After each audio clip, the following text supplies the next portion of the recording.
BJP देश की सबसे बड़ी पॉलिटिकल पार्टी, बड़ी वोट के लिहाज से नहीं, बड़ी पैसे के लिहाज से, जिसको कम से कम एक साल में 1400 करोड़ रुपया का चंदा मिलता है हर साल। वहीं सोचिए समाजवादी पार्टी को 3 करोड़ का चंदा मिलता है, कांग्रेस को लगभग 400 करोड़ का चंदा मिलता है। बीजेपी को 1400 करोड़, कांग्रेस को 400 करोड़ और समाजवादी पार्टी को 3 करोड़। बीएसपी को 1 रुपये नहीं, आरजेडी को 1 रुपये नहीं, जेएमएम को 1 रुपये का चंदा नहीं मिलता है। सोचिए बीजेपी जिसके दर्जनों राज्यों में सरकार है, बीजेपी जिसके पास केंद्र की सरकार है पिछले 10 साल से, बीजेपी जिसके पास इस देश का प्रभु वर्ग मतलब जो पैसे वाला वर्ग है, इस देश का पूरा कॉरपोरेट, इस देश की मीडिया, इस देश का टीवी, इस देश का अखबार है। बीजेपी जिसके साथ इस देश का जुडिशियरी है, कॉलेज यूनिवर्सिटी है, मीडिया है, बिजनेस है, स्पोर्ट्स है, सिनेमा है, जिसके साथ सचिन की सहानुभूति है, अमिताभ बच्चन की सहानुभूति है और जिसके पॉलिसी से, जिसके सरकार चलाने की नीति से इस देश में कोई मुंह नहीं खोलता है, वो पार्टी कितनी डरी हुई है इसकी आप कल्पना कीजिए। डरी इस लिहाज से कि अगर बीजेपी को राम मंदिर का मुद्दा चुनाव में विजेता बना रहा होता तो वो जयंत चौधरी को पार्टी में नहीं लाते। अगर बीजेपी चुनाव जीत रही होती तो नीतीश कुमार से फिर से दोबारा गठबंधन नहीं करती। अगर बीजेपी चुनाव जीत रही होती तो वो लगातार ये कोशिश न करती कि या तो हमारे साथ गठबंधन में रहो या अकेले चुनाव लड़ो या फिर जेल जाओ। क्या हुआ हेमंत सोरेन के साथ? हेमंत सोरेन ने झुकने से इनकार कर दिया, इंडिया गठबंधन से बाहर जाने से इनकार कर दिया, वो जेल में है। सूत्र बता रहे हैं कि अरविंद केजरीवाल को 17 तारीख तक का अल्टीमेटम दिया गया है कि या तो अकेले चुनाव लड़ो, गठबंधन से बाहर निकलो या जेल जाने के तैयार रहो। यानी कि जो वोट को बांटे वो अच्छा है या जो वोट जोड़े वो खराब है। तो सोचिए अगर अरविंद केजरीवाल इंडिया गठबंधन से नहीं निकलते हैं तो उनको जेल जाना पड़ेगा। रास्ता उनके पास 2 है, या तो जेल जाओ या अकेले चुनाव लड़ो। गठबंधन में चुनाव नहीं लड़ना है और बीजेपी इसमें कामयाब होती दिख रही है। कम से कम आम आदमी पार्टी अलग होती दिखाई दे रही है, ममता बनर्जी अलग होती दिखाई दे रही है, साफ साफ कहा गया है। तो सवाल है कि क्या ये बीजेपी की मजबूती है या डर है? मैं फिर कह रहा हूं, बीजेपी नेताओं को जरूर एकजुट कर रही है, नेताओं को जेल भेज रही है, नेताओं को तोड़ रही है, लेकिन सवाल है कि इस देश के 85% आबादी, इस देश के बहुजन समाज, सबको वो जेल नहीं भेज सकती है। इस देश के दलित, पिछड़े, आदिवासी, किसान, अल्पसंख्यकों को जेल नहीं भेज सकती है। और 10 साल तो इस देश में मनमोहन सिंह भी राज करके गए थे। इस देश के दलित, पिछड़े, आदिवासी, किसान, अल्पसंख्यक जो हैं वो राजनीतिक रूप से, सामाजिक रूप से सचेत हो चुके हैं और शायद यही वजह है कि अब उनको लगता है कि हमें अपने संवैधानिक अधिकारों के लिए बीजेपी से बदला लेना है। क्या बीजेपी को पता नहीं है कि ग्राउंड पर स्थिति क्या है? लोग नाराज हैं, बेरोजगारी चरम पर है, महंगाई चरम पर है, किसान के लिए सड़कों पर कील लगा दिए गए हैं, बड़े बड़े बैरिकेड लगाए जा रहे हैं, सड़कों पर दीवार बनाया जा रहा है। ये अलग सवाल है कि ये पैसा कहाँ से आता है, ये पैसा किसका बर्बाद हो रहा है? क्या डेमोक्रेटिक कंट्री में, क्या एक संवैधानिक देश में, क्या एक लोकतांत्रिक देश में इस तरह किसी सरकार को हक है कि वो जनता की आवाज़ को कुचल दे और अपने ही देश की जनता को दुश्मन मान बैठे और उसके लिए सड़कों पर कील लगवा दे, कांटेदार तार लगवा दे? ये सबसे बड़ा सवाल है। लेकिन इसका साफ साफ मतलब है कि बीजेपी को 2024 का चुनाव का डर सता रहा है। लेकिन बीजेपी 24/7 राजनीति करती है। सोचिए उसकी इच्छा शक्ति देखिए। बीजेपी सबसे ज्यादा सत्ता में आने के लिए वो किसी हद तक जा सकती है। सोचिए बीजेपी एक एक राज्यसभा की सीट जाति के हिसाब से अलायंस करके बांट रही है। बीजेपी ने जो 16 अभी कैंडिडेट जारी किए हैं उसमें 12 कैंडिडेट जो हैं वो गैर सवर्ण हैं, ओबीसी हैं, दलित हैं, ट्राइबल हैं। ये स्थिति सबसे ज़्यादा ओबीसी को टिकट दिया है। बिहार के दोनों राज्यसभा मेंबर ओबीसी के होंगे। ये बात आपको मैं इसलिए बता रहा हूं कि बहुजन नेताओं को समझना पड़ेगा। सोचिए जिस बीजेपी के पास टीवी अखबार है, 1400 करोड़ का सालाना चंदा है, जिस बीजेपी के पास दर्जनों राज्य में सरकार है, जो बीजेपी खुद केंद्र में सरकार है, जिस बीजेपी के पास इस देश के तमाम वो संस्थाएं जो जहां सवर्ण समाज का कंट्रोल है, media, judiciary, college, university, bureaucracy, business, वहाँ से उसको मदद मिल रही है, अखबारों में लेख लिखे जा रहे हैं। उसके बाद भी वो एक एक नेता को अपने पाले में ला रहे हैं, या तो हमारे साथ आओ, या अकेले चुनाव लड़ो, या फिर तुम जेल जाने के लिए तैयार रहो। उसके बाद भी गारंटी नहीं है कि वो चुनाव जीत जाएगी, जबकि लोग तो कहते हैं कि उसके पास ईवीएम भी है, चुनाव आयोग भी है। ये पब्लिक परसेप्शन है जो मैं आपको बता रहा हूँ। आप सड़कों पर लोगों से बात करेंगे तो इस देश के 90-85% बहुजन समाज के लोग कहेंगे कि ईवीएम से चुनाव जीता जा रहा है।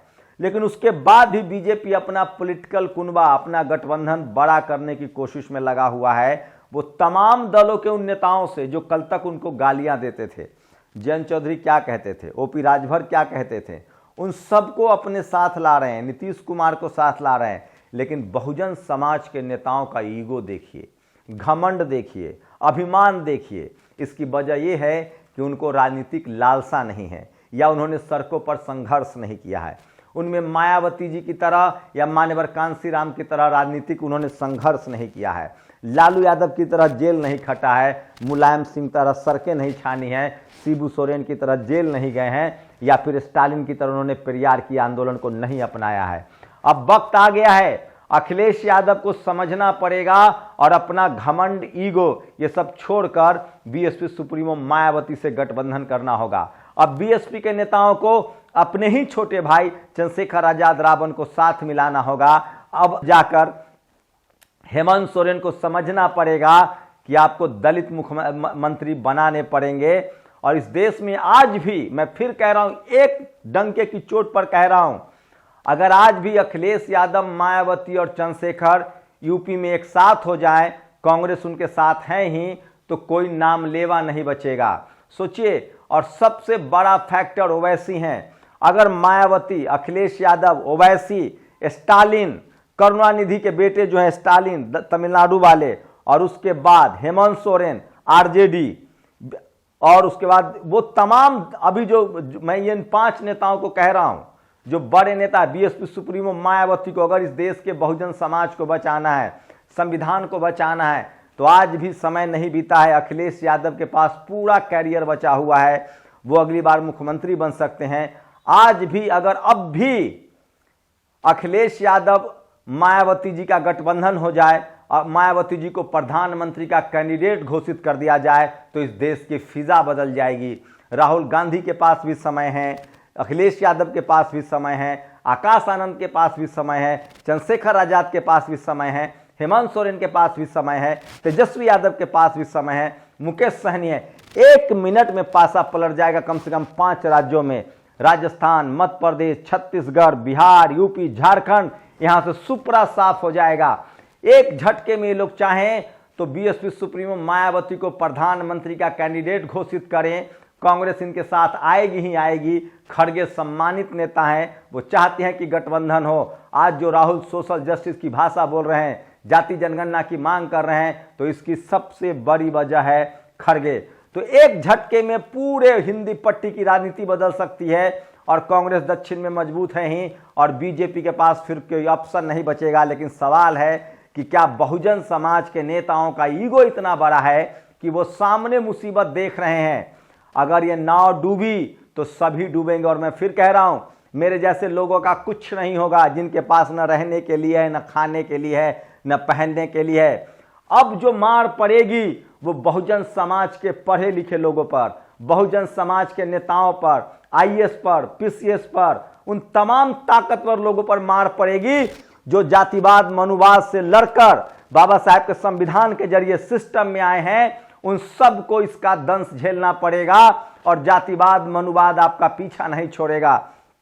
अब भी समय है उन तमाम जिसके लिए फूले पेरियार अंबेडकर ने लड़ाई लड़ी है, बाबा साहेब ने लड़ाई लड़ी है, जिस सपने को बाबा साहेब देखा करते थे, जिस सपने को बुद्ध ने देखा था, संत शिरोमणि रविदास महाराज ने देखा था, कबीर ने देखा था, फूले पेरियार अंबेडकर ने जिसके लिए जीवन लगाया, जिसके लिए सोनेलाल पटेल ने शरीर की सारी हड्डियां तुड़वा ली, जिसके लिए मान्यवर कांसी राम साहब ने डीआरडीओ की नौकरी छोड़कर सरकारी साइकिल से पूरे देश को नापा, जिसके लिए जगदेव बाबू ने अपनी कुर्बानी दी, जिसके लिए लालू यादव जेल गए, जिसके लिए तमाम बहुराम स्वरूप वर्मा ने कुर्बानी दी है। मैं फिर कह रहा हूं, वक्त बहुत बुरा है और अब भी अगर सपा, बसपा, आरजेडी, जेएमएम, डीएमके ये दल अगर एक साथ आ जाते हैं और वो तमाम अपने भाई जो राजनीति में आना चाहते हैं, जो सड़कों पर संघर्ष कर रहे हैं, चंद्रशेखर आजाद कोई महलों में पैदा नहीं हुए हैं, मुकेश सहनी कोई महलों में पैदा नहीं हुए हैं, अगर ये नेता एकजुट नहीं आते हैं तो इस देश का सब बहुजन समाज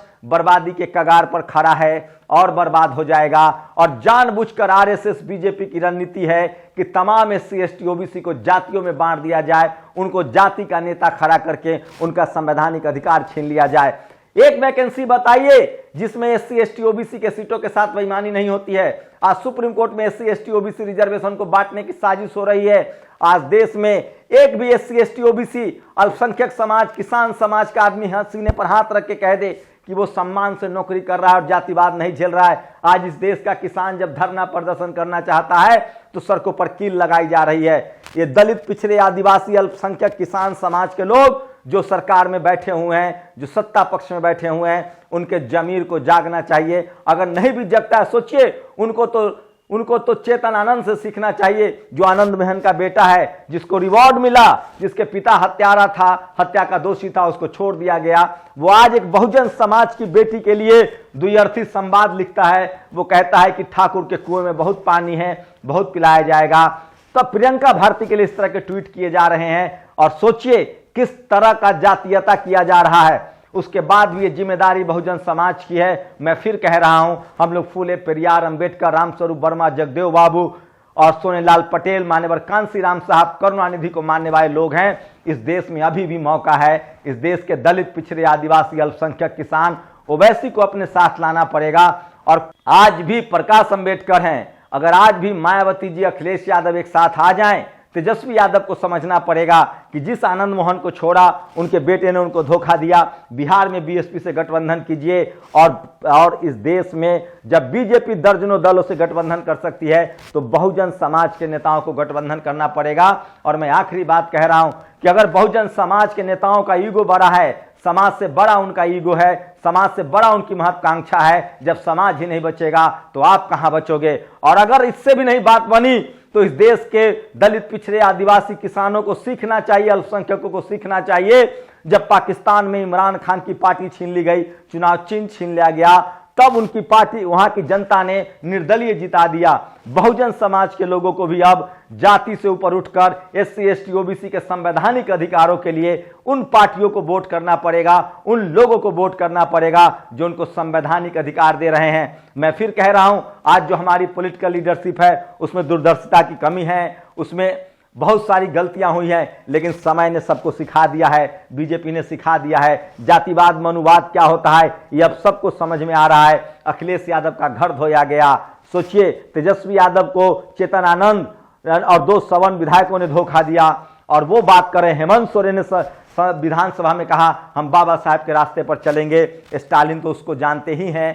और मैं फिर कह रहा हूं, प्रकाश अंबेडकर हो या चंद्रशेखर आजाद हो, जो लोग सड़कों से निकले उनको समझना पड़ेगा और ये अंतिम मौका है। अगर अब भी बहुजन समाज के नेता नहीं चेते तो समझ लीजिए अगली बारी उनकी भी आएगी, क्योंकि जाति कभी जाति नहीं है। आप लोग अपनी प्रतिक्रिया जरूर दीजिए। और मैं फिर कह रहा हूं, बीजेपी के दर्जनों दलों के जो गठबंधन है, अगर आज भी सपा, बसपा, आरजेडी और जेएमएम, डीएमके एक साथ आ जाए, प्रकाश अंबेडकर, चंद्रशेखर आजाद एक साथ आ जाए, तो कम से कम 5 राज्यों में लोग क्लीन स्वीप कर सकते हैं। आप लोग अपनी प्रतिक्रिया दीजिए। क्या मेरे इस निजी राय से, मेरे इस ओपिनियन से आप सहमत है या नहीं सहमत है?